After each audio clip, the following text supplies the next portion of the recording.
More politicians behaving badly. Israel is under terrible attack. 6 Israelis are now dead as hundreds and hundreds of missiles have been fired at it by Palestinian terrorists in Gaza, led by people like this Hamas official I showed you last night, who last week urged Palestinians inside Israel to go kill Jews as well.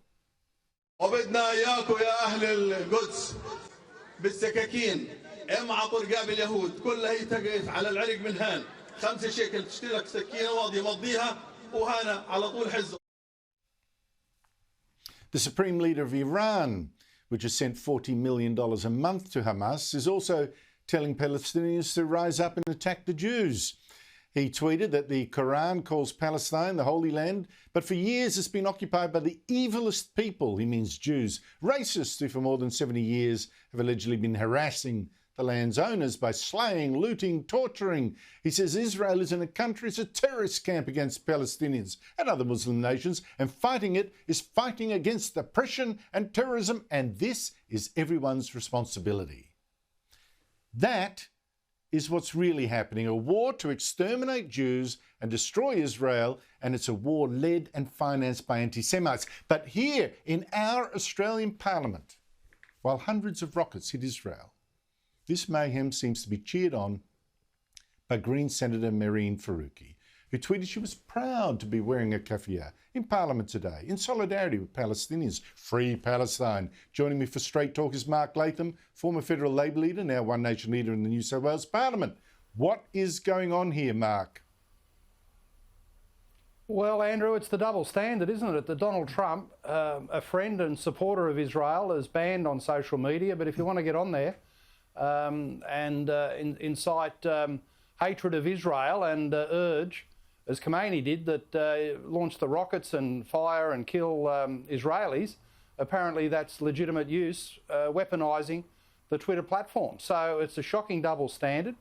And in New South Wales, you know, we can add to the Mehreen Faruqi message by saying in New South Wales, the Labor leader Jody McKay put out a message to say sympathy to the Palestinians without mentioning at all that Hamas started this by launching over 1,000 rockets on Israel and organised thugs, violent thugs, trying to kill Israelis. So you'd think at least people would have the common sense of being even-handed and putting out messages that attend to the real facts of what's gone on here.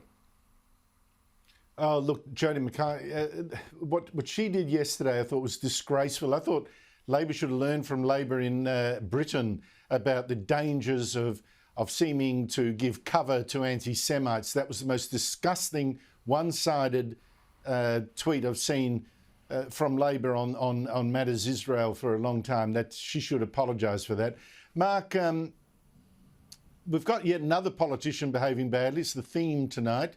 And this time Independent MP Zali Steggall, the climate alarmist, who in a video posted on Budget Day this week, here she is. Have a look.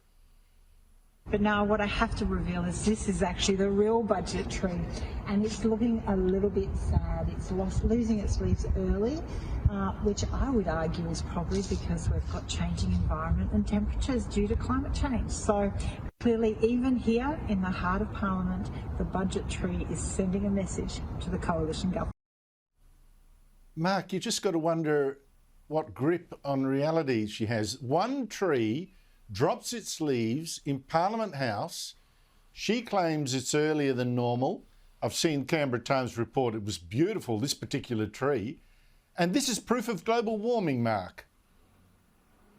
Well, it is May, and it gets pretty nippy there in Canberra in May, I can tell you. But the tree looks in great nick. Beautiful pink blossoms there. I had a good look at it on the video there. The tree's looking quite splendid. But, you know, for Zali Steggall and others, Andrew, it's really just sort of showing that climate change is becoming the equivalent of a medieval superstition. They've taken us back in time to when, in the Middle Ages, if someone saw a bird drop from the sky, it was a sign that the plague was coming. If you smashed a window, bad luck. 7 years, bad luck. The number 13. All these superstitions started in the Middle Ages, and Zali Steggall, supposedly representing what's supposed to be an erudite, urbane, upwardly mobile, wealthy electorate like Warringah, is giving them superstitions based on the tree. The tree in Canberra dropped a few leaves, and Zali is saying it's going to be the end of civilization through climate change. Seriously? You know, this sort of medieval approach to politics, it's just quite bizarre.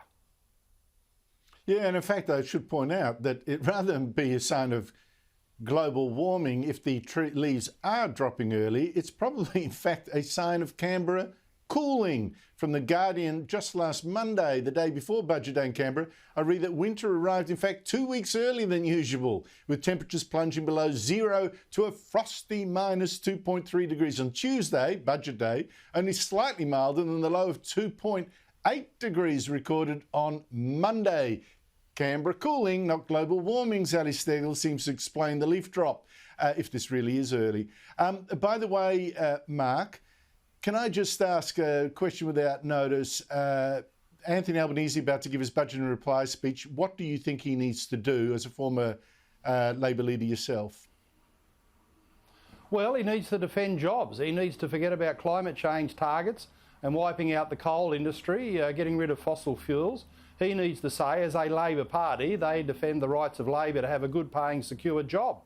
But as long as he embraces attacks on the coal industry and wants to go down the pathway of wiping out blue-collar manufacturing and mining jobs, well, he's not much of a Labor leader. And I can tell you, Andrew, that there's a thing in the Hunter Valley called the Hunter Jobs Alliance, misnamed, and it appears that Albanese's Chief of Staff, Tim Gartrell, has been at their meetings. I hope he hasn't been collecting policy ideas, because that group wants to close down all the coal mining, losing tens of thousands of jobs in the Hunter Valley, and the replacement jobs supposedly would come from floating windmills off the coast of Newcastle and filling in the coal pits for new water sport tourism. This is just fantasy world stuff, and Albanese needs to get back in the real world, where working people have got the aspiration of a good job, a good education for their kids, and leaving something better for the next generation, instead of heading down to the unemployment office. Yeah, well, I fear, Mark, that you may well be disappointed what we're about to hear in a couple of minutes, if that's what you think you should say. I'm setting myself up for disappointment. I know. I'll stick to the Mark tree, Latham. the tree and the falling leaves. It was a bad sign about everything. Albanese, climate change, the future, we're all doomed. Mark Latham, thank you so much indeed for your time. Thanks, Andrew.